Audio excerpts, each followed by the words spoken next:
महाराष्ट्र भारत का ऐसा स्टेट जहां पर किसान सूखे से परेशान है। एशिया का सबसे बड़ा स्लम यहीं पे मिलता है और यहीं पे मिलता है भारत के सबसे अमीर आदमी का सबसे ऊंचा घर। ये वही स्टेट है जहां पर 80s और 90s में गैंगस्टर्स का दबदबा था। पूरे बॉलीवुड में इन्होंने अपना पैसा लगा लगा के ब्लैक मनी को व्हाइट किया और बॉलीवुड के अंदर एक्टर से लेकर एक्ट्रेसेस तक इनके डायरेक्ट लिंक। आज उसी महाराष्ट्र के अंदर फिर से बॉलीवुड वालों को गैंगस्टर्स अपना टारगेट बना रहे हैं। ये एक ऐसा स्टेट है जहाँ की पार्टीज ऐसे ऐसे टूट जाती है कि वोटर्स को पता ही नहीं कि आज किसे वोट कर रहे हैं और कौन पावर में बैठ जाएगा। एनसीपी को वोट करते हैं तो उसके भी दो पार्ट हो गए, एक कांग्रेस के साथ है, एक बीजेपी के साथ। शिवसेना को वोट कर दें तो उनके भी दो पार्ट हो चुके हैं, एक कांग्रेस के साथ है, एक बीजेपी के साथ। बीजेपी वाले जिन लोगों को लगातार जेल भेजने की कस्में खाते थे, आज उनके बगल में स्टेज में बैठ के फोटो खिंचवा रहे हैं और उनके लिए वोट मांगते हुए दिख रहे हैं। और पिछले 3-4 सालों में मुंबई के अंदर अगर आप देखें तो पुलिस के अंदर सबसे हाईएस्ट जो इंसान होता है, जो नार्कोटिक्स में सबसे हाईएस्ट इंसान रहता है, वो सारे के सारे लोग जो दूसरों को जेल में भर रहे थे, उनके ऊपर आज खुद ही क्रिमिनल केसेस चल रहे हैं। जो लोग पावर के टॉप पर बैठे हुए थे वो जेल की हवा खा रहे हैं और ये हवा कब बदल जाएगी, किसे जेल पहुंचा देगी और किसे जेल से निकालकर वापस पावर की गद्दी पे बिठा देगी, ये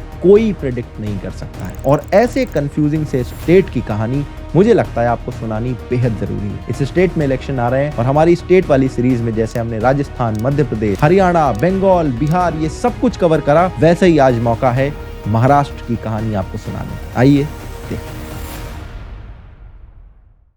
1947 में इस रीजन का नाम था बॉम्बे प्रेसिडेंसी। इसमें आज के गुजरात, कर्नाटका और पाकिस्तान के सिंध का भी कुछ हिस्सा आता था। पार्टीशन के बाद सिंध का हिस्सा पाकिस्तान के पास चला गया और बॉम्बे प्रेसिडेंसी कुछ ऐसा दिखने लगा और ये बन गया बॉम्बे स्टेट। 1956 में जब स्टेट्स का रीऑर्गेनाइजेशन हुआ तो उस टाइम पर मराठी और गुजराती स्पीकिंग रीजन को जोड़ के एक बाइलिंगुअल स्टेट बना दिया गया। लेकिन इस टाइम पर दो अलग अलग मूवमेंट भी चल रहे थे। पहला था संयुक्त महाराष्ट्र मूवमेंट जो 1940 में मराठी स्पीकिंग स्टेट की डिमांड के लिए शुरू हुआ था और दूसरा था गुजरात मूवमेंट जो गुजराती स्पीकिंग सेपरेट स्टेट बनाने की डिमांड कर रहा था। इन दोनों ही मूवमेंट में बहुत सारे प्रोटेस्ट हुए, वायलेंस हुई, लोगों की जान तक गई। बॉम्बे सिटी गुजरात का पार्ट बनेगी या महाराष्ट्र का, इस पर भी दोनों ग्रुप में बहुत ज्यादा कॉन्फ्लिक्ट चल रहे थे। एक टाइम पर तो ये नौबत आ गई थी कि नेहरू जी ने अनाउंस कर दिया था कि 3 स्टेट बना दिए जाएंगे, संयुक्त महाराष्ट्र, महागुजरात और बॉम्बे। ये कॉन्फ्लिक्ट इतना बढ़ गया था कि 1956 में नेहरू ने अनाउंस कर दिया था कि बॉम्बे को अगले 5 साल के लिए यूनियन टेरिटरी बनाया जाएगा। अगले 4 सालों तक सरकार और प्रोटेस्टर्स के बीच में बहुत नेगोशिएशन चली, कमिटीज बनी और फाइनली 1 मई 1960 को महाराष्ट्र स्टेट बन गया और बॉम्बे सिटी इसकी कैपिटल बना दी गई। महाराष्ट्र अब कुछ ऐसा दिखने लगा था। ये भारत का 3rd लार्जेस्ट स्टेट है और इसमें जूम इन करने पर 5 अलग अलग रीजन दिखाई देते हैं। ये वाला रीजन है विदर्भ, इसकी कैपिटल है नागपुर। विदर्भ महाराष्ट्र का सबसे नेग्लेक्टेड रीजन है। फार्मर सुसाइड की जितनी न्यूज आप सुनते हो वो इसी रीजन से आती है। इसके लेफ्ट में देखोगे तो छत्तीसगढ़ और तेलंगाना के बॉर्डर भी यहाँ पर लगते हैं और इन्हीं बॉर्डर एरियाज में आज भी सबसे ज्यादा नक्सल एक्टिविटीज होती है। विदर्भ में 18 कोल माइंस हैं, लेकिन इसके बावजूद ये रीजन पूरे महाराष्ट्र का सबसे अंडर डेवलप्ड रीजन है और इसीलिए यहाँ के लोग 2009 तक इसे एक सेपरेट स्टेट बनाने की डिमांड कर रहे थे। विदर्भ के राइट में ही मराठवाड़ा रीजन है। यहाँ पर सबसे ज्यादा सूखा पड़ता है। यहाँ के बीड डिस्ट्रिक्ट में सबसे ज्यादा पानी की दिक्कत है। पानी इतना कम है कि सरकार को यहाँ पानी भेजने के लिए स्पेशल ट्रेन चलानी पड़ती है। लेकिन पानी की कमी के बाद भी यहाँ पर सबसे ज्यादा गन्ने की खेती होती है जो एक वाटर गजलिंग क्रॉप है। इस कैश क्रॉप की वजह से महाराष्ट्र गन्ने का 2nd लार्जेस्ट प्रोड्यूसर तो बन गया है, लेकिन इसने ग्राउंड वाटर को बिल्कुल खत्म करके रख दिया है। ये रीजन आजादी के टाइम से पहले हैदराबाद रियासत का पार्ट हुआ करता था। मराठवाड़ा का एक पार्ट है औरंगाबाद, जिसका नाम अभी रिसेंटली बदल के संभाजी नगर कर दिया गया है। मराठवाड़ा के ऊपर ये कुछ डिस्ट्रिक्ट्स हैं जिन्हें खानदेश रीजन बोला जाता है। अपने शायद यूट्यूब पर अगर देखा होगा, खानदेश कॉमेडी की वीडियोस चलती हैं। इनकी एक पूरी मिनी फिल्म इंडस्ट्री यहाँ से ऑपरेट करती है। कुछ वीडियोस पर तो 1 बिलियन से भी ज्यादा व्यूज है। खानदेश में ही नासिक पड़ता है जो अपनी वाइन्स के लिए बड़ा पॉपुलर है। यहाँ आपको कई सारे वाइन यार्ड मिलेंगे। सुला की जो वाइन्स है वो यहीं से आती है। यहाँ पर एक डिस्ट्रिक्ट है जलगांव और यहाँ पर सोना और बनाना ये बड़े पॉपुलर है, लेकिन इनसे ज्यादा पॉपुलर है यहाँ से आने वाले अन्ना हजारे। इसके नीचे जो कुछ डिस्ट्रिक्ट हैं ये वेस्टर्न महाराष्ट्र में आते हैं, जिसे पुणे डिवीजन भी कहा जाता है। ऐसा कहते हैं कि ये पूरा रीजन महाराष्ट्र का कल्चरल हार्टलैंड है और कोल्हापुरी जो चप्पल है वो यहीं से आती है। महाराष्ट्र का 6ठा और आखिरी डिवीजन है कोंकण। ये पूरी की पूरी जो कोस्ट लाइन है कोंकण में आती है। मुंबई भी कोंकण रीजन का ही पार्ट है। ये रीजन कोस्टल एरिया में है और इसीलिए काफी ज्यादा यहाँ पर बारिश होती है, लेकिन इसके बावजूद इस रीजन में भी हमें वाटर शॉर्टेज देखने को मिलती है। यहाँ पर जो रायगढ़ डिस्ट्रिक्ट है वो छत्रपति शिवाजी महाराज जी की कैपिटल हुआ करती थी, लेकिन आज पूरे महाराष्ट्र की फाइनेंशियल और पॉलिटिकल सेंटर बस एक ही है, सपनों का शहर मुंबई। इसीलिए जो आगे की वीडियो है वो काफी आपको मुंबई सेंट्रिक लग सकती है। मुंबई का एरिया सिर्फ 600 स्क्वायर किलोमीटर का है, मतलब ये दिल्ली से आधे से भी कम में आता है। पुणे, बेंगलुरु, हैदराबाद ऐसी बहुत सारी जो मेजर सिटीज हैं उन सब में सबसे छोटी सिटी है मुंबई। लेकिन इसके बावजूद मुंबई शहर पूरे भारत की जीडीपी में अकेले 6% कंट्रीब्यूट करता है और महाराष्ट्र की 1/5 जीडीपी अकेले इस छोटे से शहर पर डिपेंड करती है। Drugs, crime, glamour, extortion, politics, underworld, mafia, ये सारे के सारे मुंबई की कहानी के बड़े इंपॉर्टेंट कैरेक्टर्स हैं। मुंबई में जैसे जैसे पैसा बढ़ता जा रहा था, यहाँ पर काले काम भी बढ़ने लगे थे और ये एक कोस्टल सिटी है तो इंटरनेशनल ट्रेड भी यहाँ से काफी ज्यादा होता था। जब 1869 में सुएज कैनाल बनाया गया तो बॉम्बे पोर्ट अरेबियन सी का सबसे मेजर पोर्ट बन गया था। 1940s के बॉम्बे में अफगानी पठान्स की कम्युनिटी रहती थी जो ज्यादातर ब्रिटिशर्स के लिए काम करते थे और यहीं से मुंबई का एक डॉन निकलता है, अयूब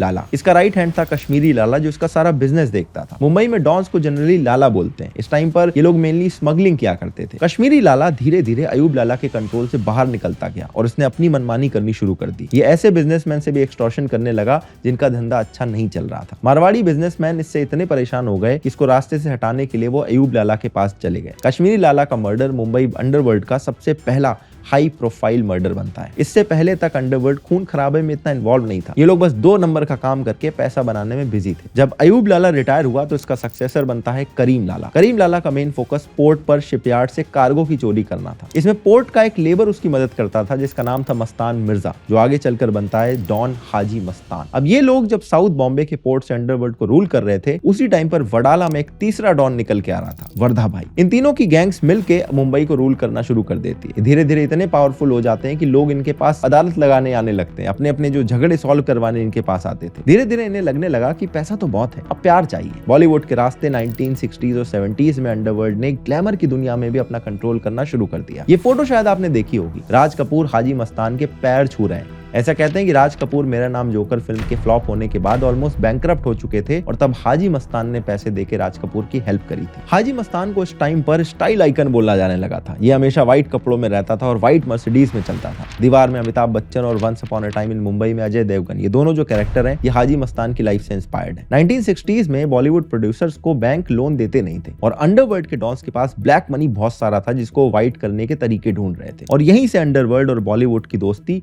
गहरी होती चली गई। बॉलीवुड को पैसे मिल गए और अंडरवर्ल्ड का ब्लैक मनी व्हाइट होने लगा। 1966 में ही बाल ठाकरे ने बनाई शिवसेना। ये उस टाइम पर एक कार्टूनिस्ट थे और माइग्रेंट्स के अगेंस्ट काफी कुछ लिखते और बोलते रहते थे। उस टाइम पर शिवसेना का एजेंडा था मराठियों के हक के लिए लड़ना। बॉम्बे हमेशा से एक कॉस्मोपॉलिटन शहर रहा है और शिवसेना का मानना था कि इन माइग्रेंट्स की वजह से मराठी लोगों को जॉब्स नहीं मिल पा रही है। 70s में शिवसेना ने अपनी आइडियोलॉजी को मराठा आइडेंटिटी से एक्सपैंड करते हुए हिंदुत्व पे शिफ्ट कर दिया। इस टाइम पर महाराष्ट्र में कांग्रेस की सरकार थी और सीएम थे वसंतराव नायक। वसंतराव बाल ठाकरे से काफी ज्यादा क्लोज थे। इनफैक्ट उस टाइम पर शिवसेना को वसंत सेना भी कहा जाने लगा था। इमरजेंसी के टाइम पर भी बाल ठाकरे ने कांग्रेस को सपोर्ट किया था और वो इमरजेंसी के फेवर में थे। उधर अंडरवर्ल्ड में भी 1970s तक काफी ज्यादा दोस्ती थी। डॉन्स एक दूसरे के एरिया में ज्यादा इंटरफेयर नहीं करते थे। लेकिन 70s में ये सब कुछ बदल जाता है जब अंडरवर्ल्ड में एंट्री होती है दाऊद इब्राहिम की। 1981 में दाऊद इब्राहिम का बड़ा भाई एक गैंग वॉर में मारा जाता है और इसके बाद डी कंपनी और पठान गैंग में ऑल आउट वॉर शुरू हो जाती है। दिन दहाड़े मुंबई की सड़कें खून से लाल हो रही थी। 1980s में ही मान्या सुर्वे नाम का एक और डॉन मुंबई में पॉपुलर होता है। इसका एम था कि मुंबई की पहली हिंदू गैंग को बनाएंगे और दाऊद को रास्ते से हटा देंगे। लेकिन 1982 में मुंबई पुलिस इसका एनकाउंटर कर देती है। ये मुंबई पुलिस का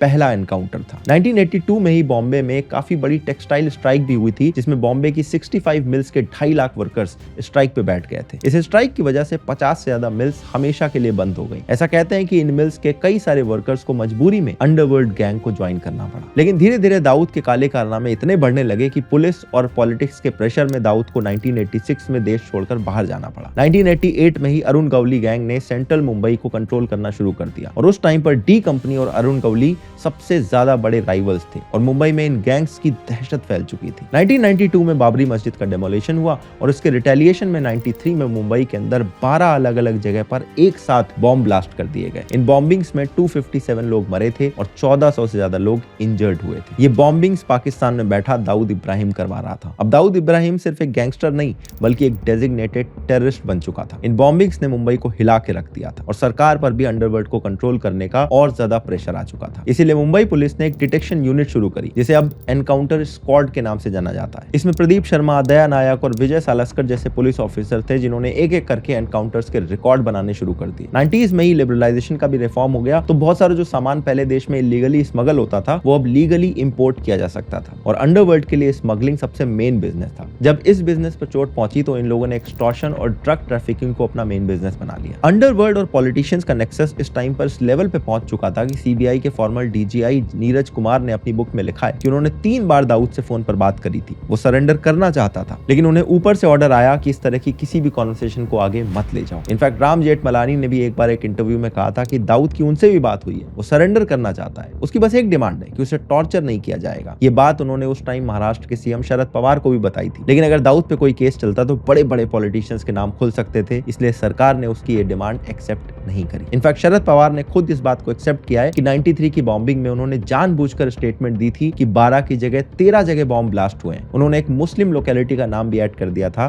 ताकि ऐसा लगे कि सिर्फ हिंदूज को ही टारगेट नहीं किया गया है। उन्होंने पब्लिक को यह कहकर मिसलीड भी किया कि इन बॉम्बिंग्स में तमिल टाइगर्स का हाथ है, जबकि एक्चुअल में बॉम्बिंग्स का मास्टरमाइंड टाइगर मेमन, दाऊद इब्राहिम और पाकिस्तानी एजेंसी आईएसआई थे। 1995 में पहली बार महाराष्ट्र में शिवसेना और बीजेपी की सरकार बनती। 93 की बॉम्बिंग के बाद दाऊद का जो राइट हैंड मैन था छोटा राजन, वो भी उससे अलग हो गया था और उसने भी अपनी एक अलग से गैंग बना ली थी। क्या कारण था? एक जमाने में आपकी और दाऊद की बहुत दोस्ती थी, दोनों साथ साथ भी काम करते थे, लेकिन ऐसा कौन सा मुद्दा आ गया जिसके कारण आप दोनों अलग अलग? यही मुद्दा था कि इन्होंने दुश्मन मुल्क से, पाकिस्तान से हाथ मिलाकर हमारे देश से गद्दारी कर कर हमारे देश पे तबाही मचाई, इस तरह के ब्लास्ट करवाए। बाल ठाकरे ने भी इस टाइम पर एक रैली में कहा था कि अगर मुस्लिम्स के पास दाऊद है तो हमारे पास भी गौली है। इस टाइम तक बॉलीवुड में अंडरवर्ल्ड का इतना कंट्रोल हो गया था कि एक कॉल जाती थी और किसी भी नई एक्ट्रेस को कास्ट करने के लिए बोल दिया जाता था। शाहरुख खान, सलमान खान, सबको किसी न किसी गैंगस्टर की कॉल आई है और इन्हें उनकी फिल्म में मजबूरी में काम भी करना पड़ा है। Somebody says you actually have to do this film? Yeah, they would set up a system and they would say you do it. Now, I may not have succumbed to it, but then they shoot you. So sometimes it's nicer to do a film. You mean somebody seriously calls you and says you have to be in one of my films, or I blow your head off? Yeah. Mandakini, Monika Bedi, ममता कुलकर्णी, कई सारी ऐसी actresses थी जिनके gangsters के साथ relations थे और उनको डेट कर रही थी और इन गैंगस्टर्स की एक कॉल पर इन्हें फिल्म में काम मिल जाता था। लेकिन 1997 में कुछ ऐसा हुआ जिससे पूरे बॉलीवुड को हिलाकर रख दिया। 12 अगस्त 1997 को सुबह 10:30 बजे टी सीरीज के मालिक गुलशन कुमार जैसे ही मंदिर से बाहर निकले, आरिद मोहम्मद खान नाम के गैंगस्टर ने उन्हें गोली मार दी और वहीं पर उनकी डेथ हो गई।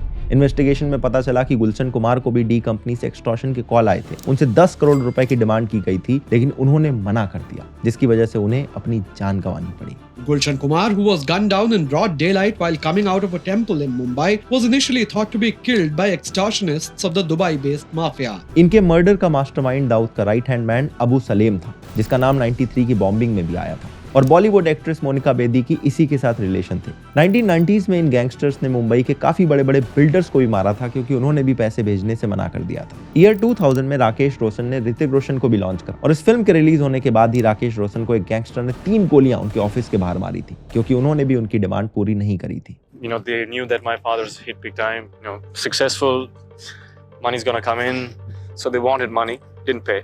They shot him.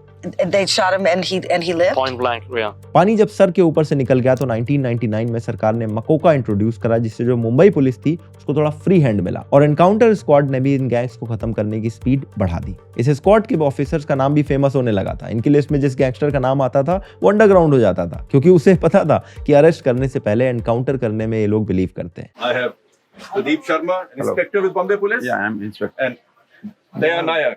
Now there are many others like them, but you know they in terms of if you look at averages and scorecards, I think there's no one to beat them. At last count, Pradeep, you had 92, a score of 92, and you 78, isn't it, or something like that? इस time पर इस squad को पूरा socio political support मिला हुआ था। प्रदीप शर्मा और दया नायक को हीरो ट्रीटमेंट मिलने लगा था। 1997-98 में ये एकदम पीक पे था। जी हाँ। इसके बाद स्ट्रिक्ट लॉज वगैरह गवर्नमेंट ने किए, जैसे MCOCA है। इंटेलिजेंस आजकल ज्यादा हो गए हैं, पुलिस के मतलब नेटवर्क ज्यादा हो गए हैं, पुलिस की जो स्टाइल ऑफ वर्क है, एडवांस टेक्नोलॉजी, कम्युनिकेशन वगैरह, ये मतलब एडवांस आए हुए हैं, पुलिस के साथ अच्छे इक्विपमेंट्स आए हुए हैं। मैंने सुना है कि आपका जो फाइटिंग इक्विपमेंट है वो भी अब बेहतर हो गया है पहले से। हाँ, अभी हमारे पास AK-47 हैं, कार्बाइन्स हैं।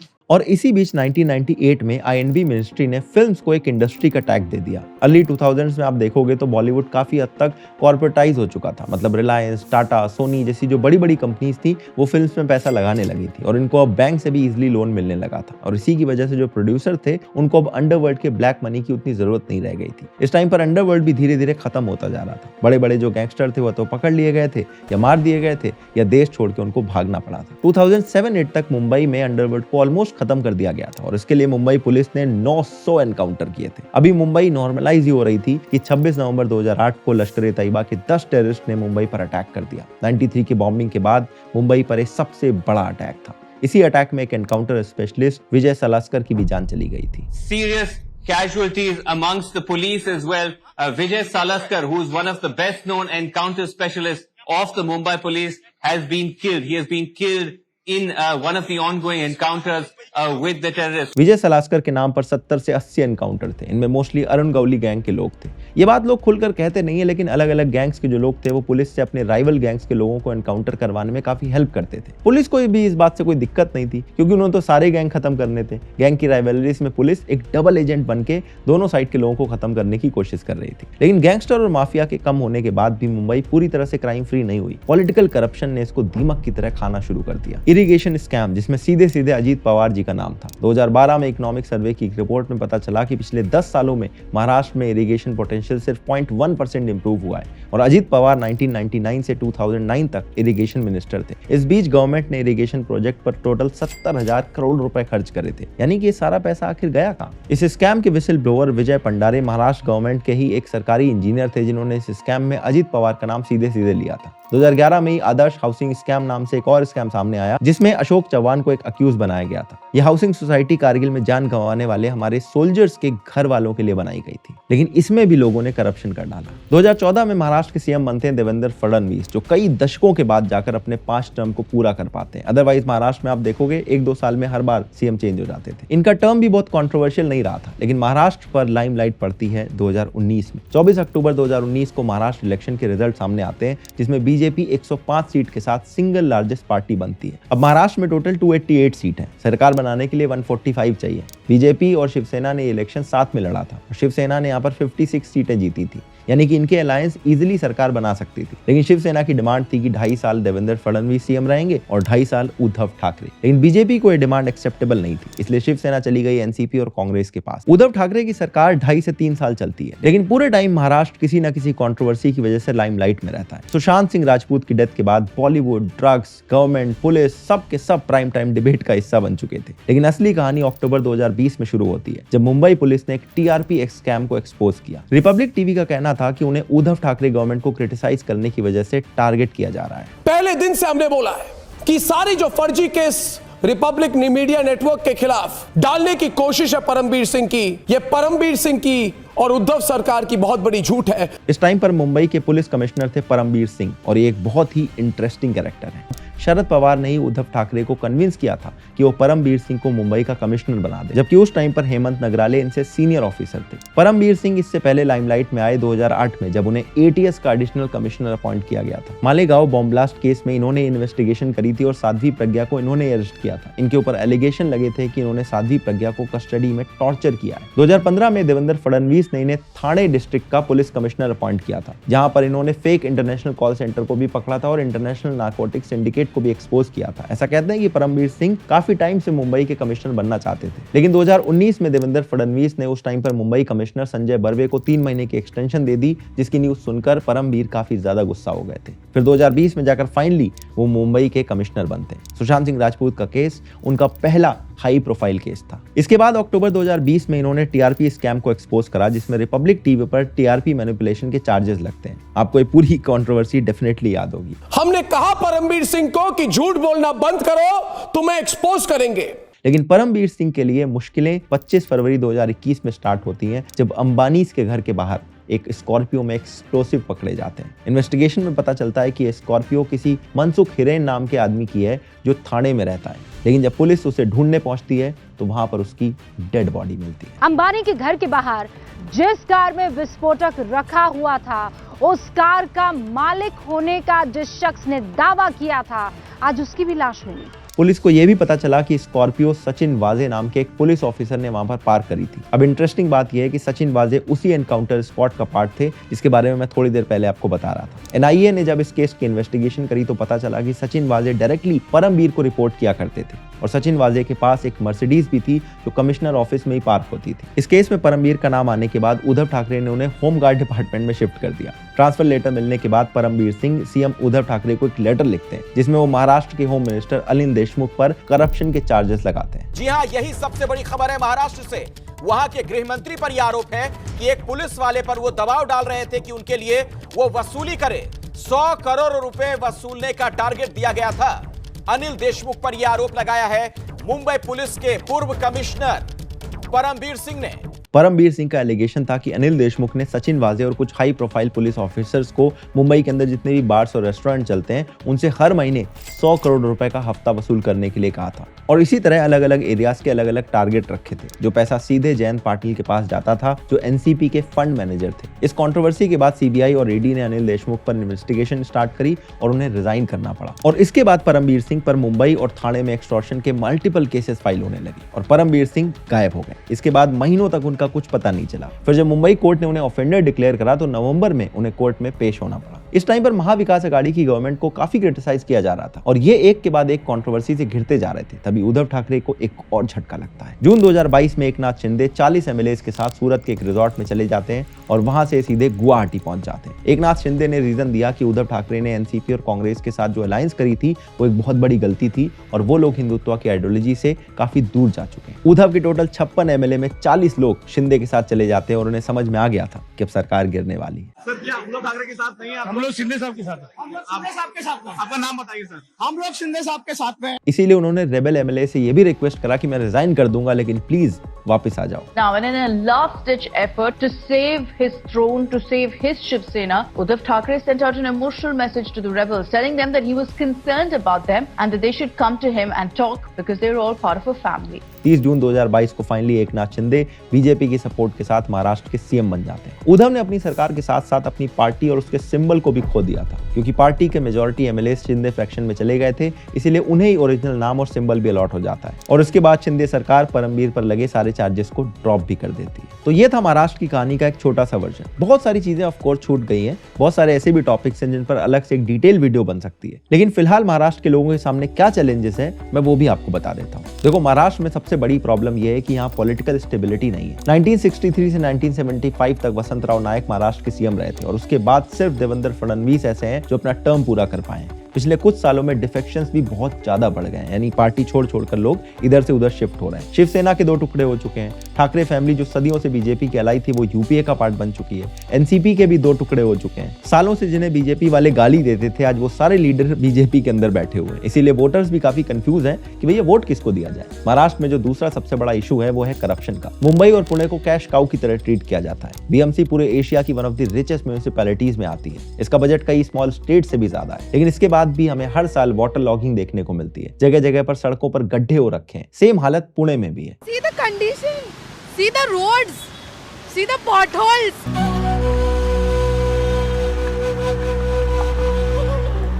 मेरे सामने मैं बता रहा, ये बारिश में 4-5 जन मरते मरते बचे।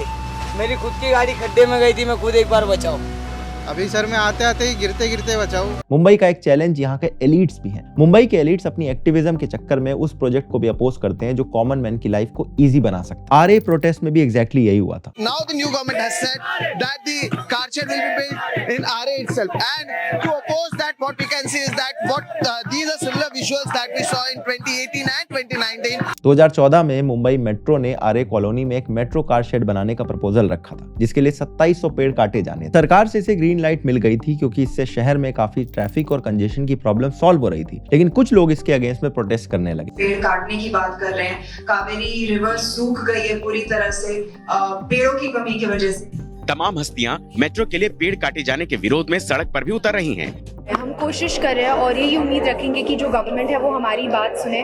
और ये वो लोग थे जो खुद अपनी मर्सिडीज से चलते हैं, शायद इन्हें कभी मेट्रो की जरूरत ना पड़े। और वहीं कॉमन मैन जो है वो मुंबई लोकल में जाकर रोज कट रहा था, उसे मेट्रो की बहुत जरूरत थी, लेकिन सारे लोग मेट्रो का विरोध कर रहे थे। 2019 में उद्धव ठाकरे की सरकार बनते ही इस प्रोजेक्ट को कैंसिल कर दिया जाता है, जबकि ऑलरेडी 2100 पेड़ काटे जा चुके थे। उसके बाद ये प्रोजेक्ट 3 साल तक रुका रहा। फिर जब शिंदे सरकार बनी तब आरए में इस प्रोजेक्ट को दोबारा रिज्यूम किया गया। इन शॉर्ट जो काम कुछ सालों में हो जाना चाहिए था उसके लिए 10 साल हो चुके हैं और 10,000 करोड़ रुपए की कॉस्ट ओवर रन हो चुकी है। सिमिलरली मुंबई में बुलेट ट्रेन का भी एक प्रोजेक्ट है जिसके लिए लैंड एलोकेट करने में बहुत सालों का स्ट्रगल लगा। अब सबसे रिसेंट आउटरीच चल रही है धारावी रीडेवलपमेंट प्रोजेक्ट में। जो एलीट्स ट्विटर पर स्लम्स की फोटो डालकर इनइक्वालिटी दिखाते रहते हैं, जब ये डेवलप करने की बात चल रही है तो इसमें भी प्रॉब्लम दिखाई देने लगी है, क्योंकि इसे अडानी ग्रुप रीडेवलप कर रहा है। इस वजह से इस पर भी खूब जम के पॉलिटिक्स की जा रही है। हम धारावी डेवलपमेंट को अपोज नहीं कर रहे हैं। मुझे तो सबसे पहले ये धारावी रीडेवलप प्रोजेक्ट अडानी के नाम पे चल रहा है, इसको हमें ऑब्जेक्शन है। ये अडानी विनाश प्रोजेक्ट है, ऐसा हमारा कहना है। जो लोग मुंबई से हैं उन्हें मुंबई गोवा हाईवे की हालत भी पता होगी। पिछले 14 साल से हाईवे बने ही जा रहा है। देश में मुंबई टू गोवा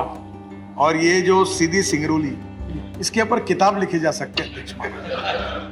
इसकी डेडलाइन 2016 थी, कॉस्ट थी 7500 करोड़। अभी 2024 चल रहा है और आज तक भी ये कंप्लीट नहीं हुआ है। कॉस्ट ऑलरेडी 15,000 करोड़ रुपए हो चुकी। सर ये दुर्भाग्यपूर्ण है, इसके अलावा मेरे पास कोई जवाब नहीं। पहली पार्टी फेल हो गई, वो एनसीएलटी में चली गई, उसको टर्मिनेट किया तो कोर्ट में गई, कोर्ट ने स्टे दिया तो अवार्ड नहीं हो पाए, फिर अवार्ड किया तो दूसरी पार्टी आई, वो भी अच्छी नहीं निकली।